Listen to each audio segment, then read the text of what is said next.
Brad in Colorado. Hi, Brad. Can you hear us? Are you there? Hello? It says Brad is on the air. Can you hear me? Hello? Hey, we can hear you now. Yep. Okay. Yeah, I guess I was just wondering why you don't believe in God. Hello? Yeah. Because we don't see any good reason to believe in God. Okay. Well, like how about like faith though? How about it? You know, as far as I can tell, faith can be used as an apparent justification for anything. Is there any position someone could take and then not say, "Oh, I just take this on faith"? Right, but we all have faith in something. No, so no, we don't. See, this is an equivocation. I have trust and confidence in things, and I apportion my confidence. My confidence is proportional to the evidence for it. So I don't just have faith that this chair will hold me. I have a confidence level that the chair will hold me based on my understanding of physics and reality in the chair.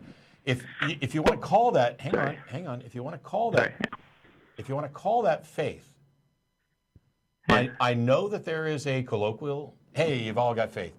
Okay, but that type of faith, if you want to use it that way, is not in any way similar to the type of faith that people are saying they're using to serve as a foundation for their belief in the supernatural or gods, because that is belief in the face, without supporting evidence, and with evidence, in the face of evidence to the contrary. So you don't want to equate those two things.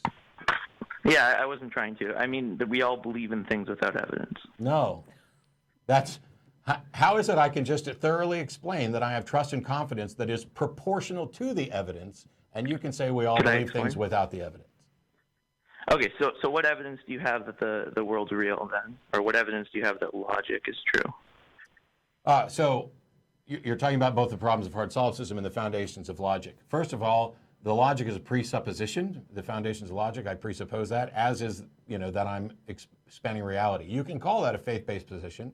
And I think you could potentially make an argument for it, but it's a matter of practicality. The laws of logic continually demonstrate their usefulness and reliability, and they seem to be true in all possible circumstances, and you would have to assume that they were true in order to try to demonstrate that they weren't.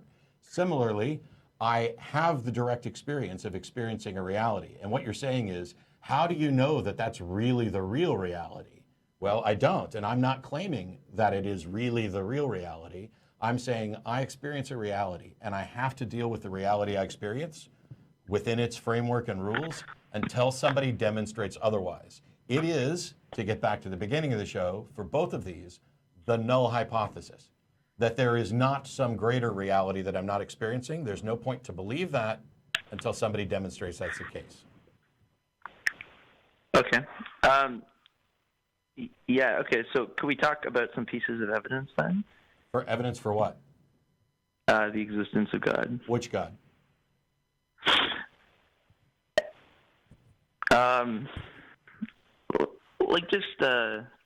Let's just say like a non-personal God for now, and then I don't know what a non-personal God is. Okay, well, like a classical deistic God. Sure. Well, you can talk about it. Here's one of the things: the classical deistic God doesn't manifest in reality in any detectable way. Correct? Yes. Yeah. Yeah. So then, how could you possibly have evidence for it? Because it could be necessary. How do you demonstrate? Okay. Sorry. You could try to demonstrate that it's necessary, but I thought you were talking about evidence. Yeah, I would say like logical arguments could be considered evidence. Okay, go ahead. Okay, so you were talking a bit earlier about like possibility, and so like in terms of the ontological argument, like that's great timing. I'm forgetting which premise. Sorry? Just let me. I will let you continue. I promise, but it's really good timing because as of today, my entire deconstruction of the ontological arguments is now available on YouTube. If you Google. Yeah, I just finished watching it. It was interesting. Cool. So how can you demonstrate if something is possible or not? You were saying like the claim something is impossible needs a burden of proof, and the claim that something is impossible. Mm-hmm. Or, sorry, I just lost. Okay, possible and impossible both require a burden of proof. Sure. How do you demonstrate that something's possible? Yes. So the null hypothesis would be Matt cannot pick up this empty Coke bottle. So that's the null hypothesis. And if my claim is it's possible for me to pick it up, boom, demonstrated the possibility of that. Yeah, if you're watching the show, he just picked up an empty Coke bottle. Awesome. So I want to let's try to pick an example that's more analogous to what I'm talking about. So let's not pick an action, but let's pick an object. So how would I demonstrate the possibility that an object exists? What object?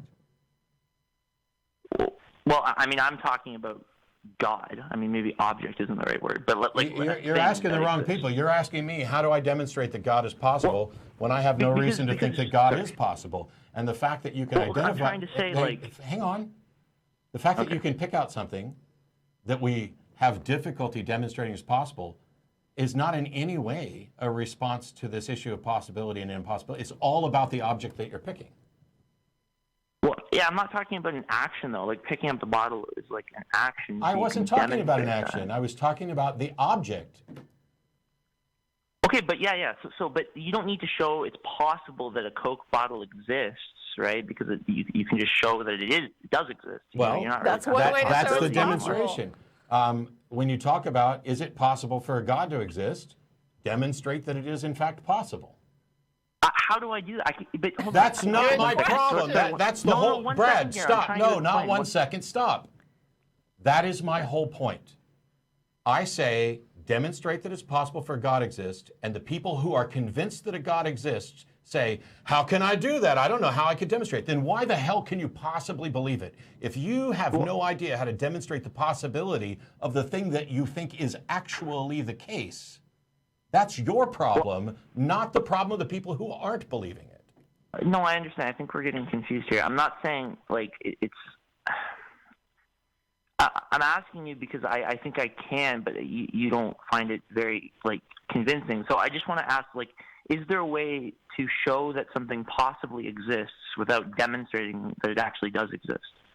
Sure, I think somebody could show that there's a possibility of a certain type of planet with a certain type of atmosphere, and to say that it's possible for such a planet to form in our universe. So how can you make that claim? Because you would use the information that we have on current planets, and you would use the information that we have, I assume, with gravity and how planets form, to say that you could have a planet that has a predominant atmosphere of, whatever, nitrogen or something. Even if we hadn't necessarily found a planet like that, we could say that it seems to be something that this universe could actually produce. It doesn't mean that it has produced such a planet. It just means that there's no reason to there is no reason to think it's impossible, and based on what we do know, it seems like it is possible. Yeah, this is how you derive a null hypothesis. Essentially, a null hypothesis would be, it is not possible for a planet like this to actually exist. And then you use the evidence from what we understand about accretion disks and the formation of planets to show say, here's that how it could happen. The laws of physics do not render this impossible. As a matter of fact, they may render this likely and probable. Exactly. And that's what I'm talking about. So for God, nothing about the laws of physics tell us that it's impossible. That's not what I said. That's not what I said either. I said based on what we know, we would have reasons to believe that it actually could happen. Yes. We're back to... Not just that it couldn't. The mere fact that we can't show something is impossible doesn't mean it's possible. And if we can't show... even not being able to show that it's impossible doesn't mean that it's not impossible. So maybe I can do that then. So let me present another argument to show that what we know about the world seems to lend some credence. And then from there, we can use the modal ontological argument to derive that this being necessarily exists in our world then. Well, no, we actually can't, but go ahead with the first part. Okay.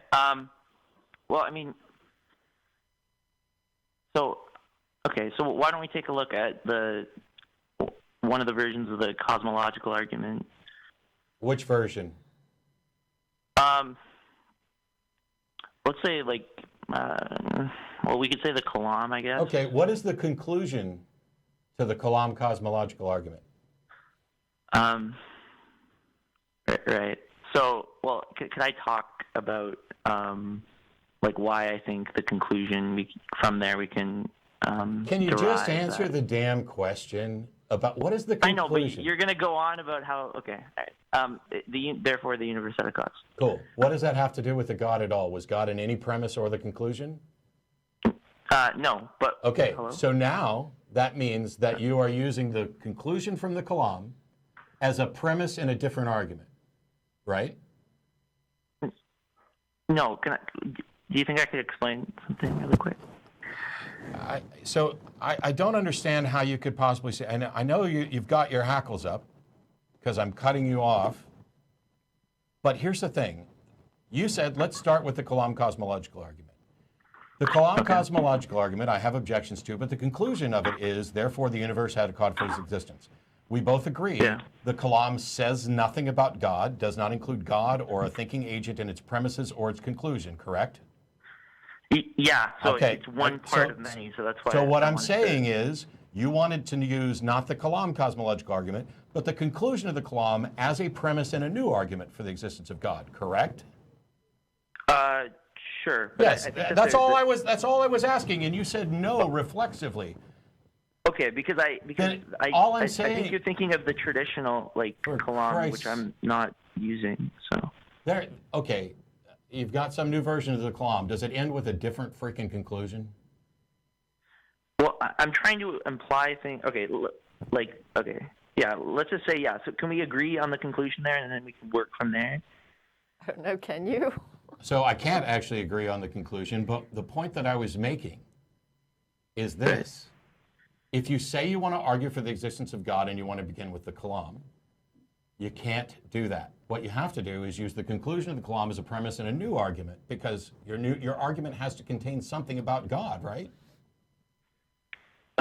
Right. But so then present that argument, not the Kalam. Okay, well, I don't know if I have that worked out in premise form, so that's why... Okay, then call us back when you do. Okay. Thanks. Well, I mean, you let lots of people go on and give their arguments, and then, I've never... You just said you don't have it. I would be happy to let you continue, but you don't have it. It's an informal argument. I haven't... You have to put it in premise form. I tell you what, you got a minute and a half. Go. Okay, so from the conclusion of the Kalam, we can derive that this cause is immaterial, powerful, transcendent, etc. And if we can agree on that, and then I would like to move on to a fine-tuning argument where I can show that this thing is most likely intelligent. Nope. So what you're doing is the same thing that William Lane... You're not presenting anything new or novel. This is what William Lane Craig does all the time. Let me present the Kalam, and then from that I'll say, what kind of cause could it be? Well, it needs to be, immaterial and eternal and powerful and an agent and thinking, and none of those things are ever actually demonstrated.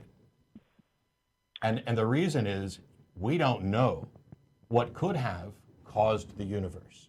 It's just a ball of assertions. Well, it would have to be transcendent from the universe, correct? So if, in fact, the universe had a cause that was external, of course it would have to be external. Okay, and this thing must be immaterial and timeless. Right? But we haven't demonstrated that the universe had a cause that was external. All that we've demonstrated from the Kalam, which, by the way, is also flawed, is that the universe has a cause. Well, see, you've never let me present the Kalam argument. So my argument isn't that everything that begins to exist has a cause. Fine. Go ahead. You want to put money? Okay. You want to put money on this? Because that's my new thing. Is I'm willing to put money on this so that when people do exactly what I say they're going to do, after they deny that and they claim they're going to do something different, the ACA gets donations from that. Okay. What am I going to do? Just go ahead. Okay. So if the universe began to exist and it had a transcendent cause, the universe began to exist, therefore it had a transcendent cause. I reject the first premise. Okay, so why do you reject the first premise? Because you haven't demonstrated that the universe beginning to exist and what that actually means with respect to our local presentation of the universe. The second premise? Your first premise was, if the universe began to exist, it had a transcendent cause for its existence. Yeah, you were talking about the beginning of the universe, right? That's in your first premise. What part? Are you not able to read the words? If the universe began to exist, right? Right, but my second premise is the universe did begin to exist. You would object to the first premise if you were objecting to the causality or the transcendent causality. Brad, your first premise If the universe began to exist, it had a transcendent cause. That is your first premise. Yes.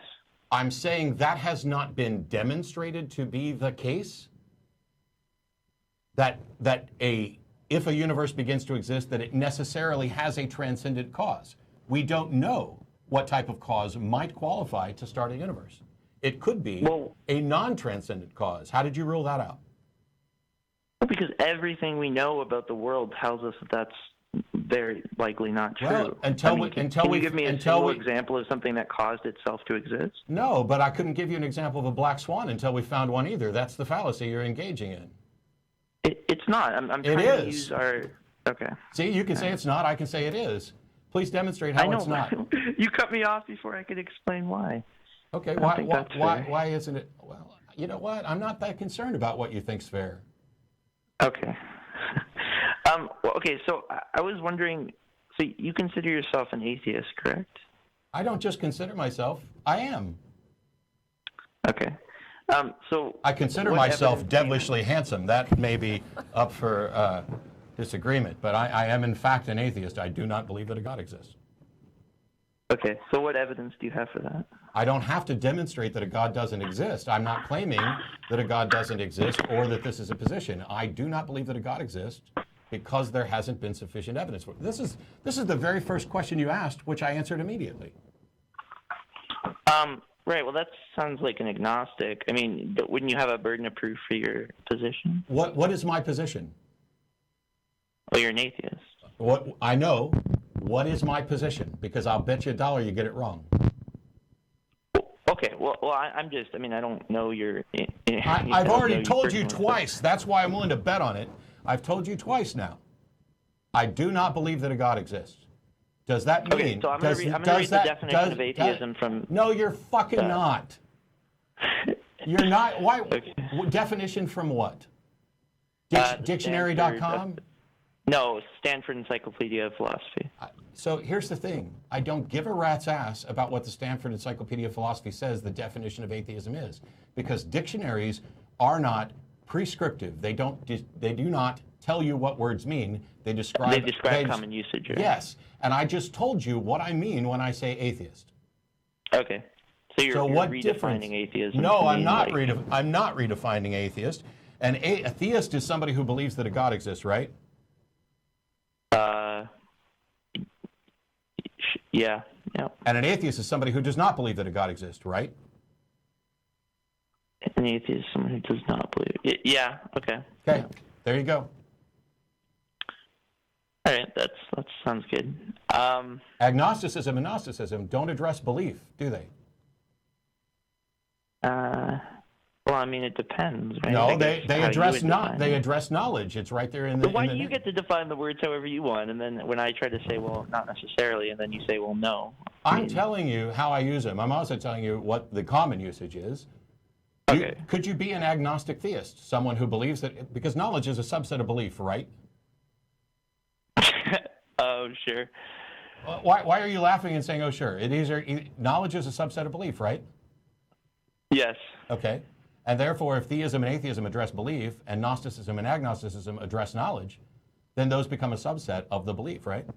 Okay, so I just have a question then. What would you call someone who neither believes that God exists or that God does not exist? Non-existent. Oh, wait a minute. Phrase that again, because you did something. You said that there's somebody who doesn't believe God exists and doesn't believe God doesn't exist. Yeah, right? As soon as they don't believe God exists. You've already changed the usage. Theists believe God exists. Atheists do not believe God exists. This is not the same as believing God doesn't exist. It is these people are unconvinced that a God exists. How about someone who holds no belief at all? There is no such thing. Well, no, but if somebody doesn't believe a God exists, they're the non-theist. They're the atheist. They're an atheist. There's no middle ground between I believe and I do not believe. Right? Those are the only two possibilities. You accept it as true, or you have not yet accepted it as true. Right, but that doesn't mean you have to accept either one. No, right? yes, it does. Well, so here's the thing. Let me stop. This is really easy. A or not A, those are the only two possibilities, correct? Yeah. Okay. I believe and I do not believe. Those are the only two possibilities, right? Yes. Okay. That doesn't mean you have to hold one of those, though. if you just acknowledge that those are the only two possibilities, that everything either believes or does not believe, what's the other option? You are violating the law. I didn't say hold on, no. I didn't say everyone either believes or not believes. I said that there's two possibilities. That doesn't mean every single person has to hold to one of those two possibilities. Brad, you are not even listening. Okay. Listen. I believe or I do not believe. Those are the only two possibilities, correct? It's a direct logical negation. It is A and not A. I believe, I do not believe. Okay, yeah. Those are the only two possibilities, right? Yeah, if you're holding a belief, yeah. No, they're not. They are the only two possibilities. There's no not holding a belief. What Matt is saying is there are the people that believe it, and then there's everyone else. And everyone else is people who don't believe it. So you're either among the people who believe it, or you're among the people who are not the people that believe it. It seems a bit absurd then, because wouldn't that, I mean, I don't know. A house would be an atheist then, because a house does not. No, hold because a that's belief not that a house doesn't have the capacity for belief. What we're talking about now here. now you're defining atheism even because further. if I use the word bald, what you're saying is, oh, well, a rock is bald. No, because bald applies to things which should or could have hair, and so you wouldn't call a house bald just because it doesn't have hair, because you're using bald to apply to things that have a capacity for hair. So when we're talking about beliefs, right, we all understand that what we're talking about are the things that have the capacity for beliefs. You disagree with what? So the definition of bald is having a scalp wholly, and the definition of scalp is the skin covering the head. So a rock doesn't have skin covering the head. Okay. So. We have there's bald animals, that I mean, you could be bald. There's a dog could be bald on its butt. Right, and I would call a dog bald. But it's not on. It's not. But it doesn't have hair on its. It could have hair on its skull, but not on. But however you define bald, everything is either bald or not bald. Correct. Correct. Yeah. Okay. But I'm just saying, everything either believes or does not believe, correct? Right. So the pen I'm holding right now is an atheist. No, the pen you're holding now does not believe. Atheist is a thinking agent who could potentially believe that does not believe. Okay. It's basic set theory. It's basic set theory. We just never got past the first damn thing. Can I plug Austin Klein's about.com, atheism, agnosticism, about.com website? He has some really good articles on the definitions of atheism going back to the 1800s all the way through different sources, so that people can see how varied and broad the definition of atheism is and has been for centuries. And the big thing is, as I pointed out in another video, I don't care what label you put on it. We need to be talking about the concept. So there's a claim. Some God exists. Everyone either accepts that claim or they don't. There's another claim. No God exists. Everyone either accepts that claim or they don't. What you're trying to do is say that atheists accept the second claim, and what I'm pointing out is that they reject the first claim. The null hypothesis is that no God exists until such God has been demonstrated. The default position is rejection and disbelief of a claim until it has met its burden of proof. It is not a responsibility of atheists who are rejecting the claim that a God exists to then prove that God doesn't exist. Okay. So, I mean, do you want to move on to other callers, or can I ask another question? I'll let you ask another question. I mean, maybe it might be too big to get into, but if it is, we'll move what's your do you think the fine-tuning argument is one that holds any weight? I feel like it would hold at least some, Why? even in a Bayesian sense. Okay, so because it's more likely. Sorry, go ahead. No, go finish. Well, yeah, I think it's more likely under theism that we would see the various fine-tuning of constants. Yeah, Blake and I had this conversation. In order to determine that something is more likely given X, you have to have some understanding of whether or not X is possible, whether or not X is probable, in order to compare how likely it is as an explanation of something else. If we have no demonstration that theism is possible or probable, then how can you say it's the best explanation? Well, because if the various margins for the fine-tuning contents were very small and not like extraordinary as we see them, that could be considered. I mean, if that were true, this is an argument would be weak. No, this is an argument that the fine-tuning of the apparent fine-tuning of the universe seems so unlikely. Therefore, we are justified in leaping to a supernatural explanation with no demonstration that it's possible or probable. This is, I've already, when I did my video on fine-tuning, I can deal cards out and you get all 13 spades. That's incredibly unlikely. It's a perfect bridge hand. We know it has happened in bridge tournaments at least once, I believe, even though there have not been enough hands of bridge played to exhaust all possible combinations. Yeah.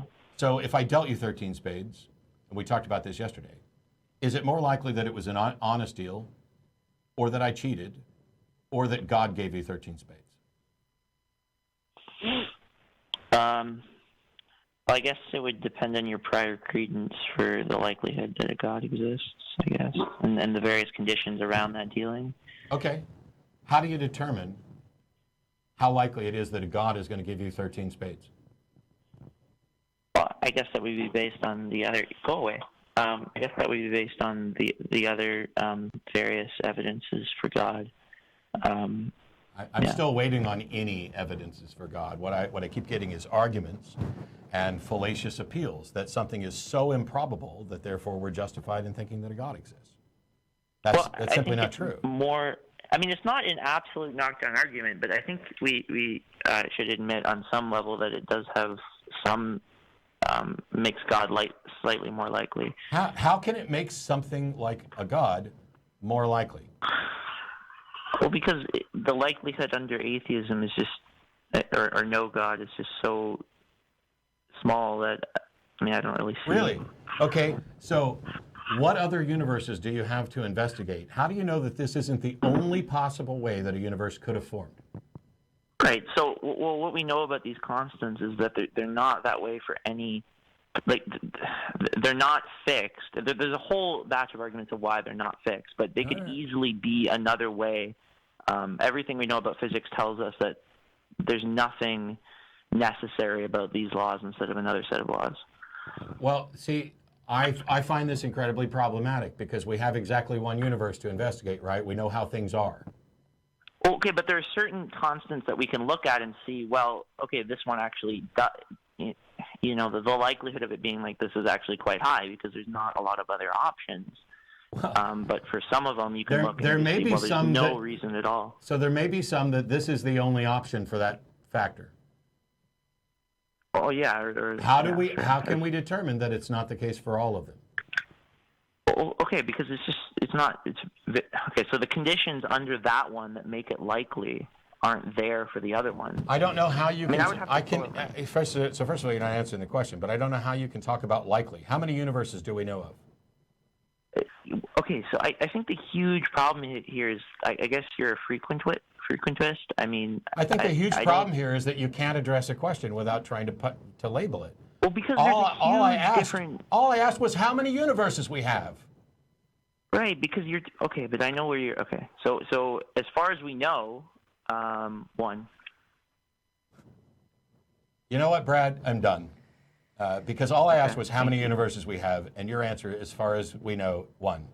Why would we talk about universes that we don't know about? I asked what the actuality was, and you can't even just say one.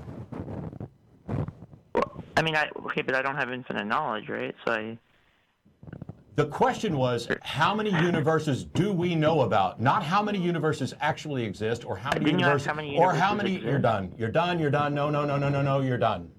The question was not how many universes does an infinitely knowledged being know about. It was how many universes do we know about?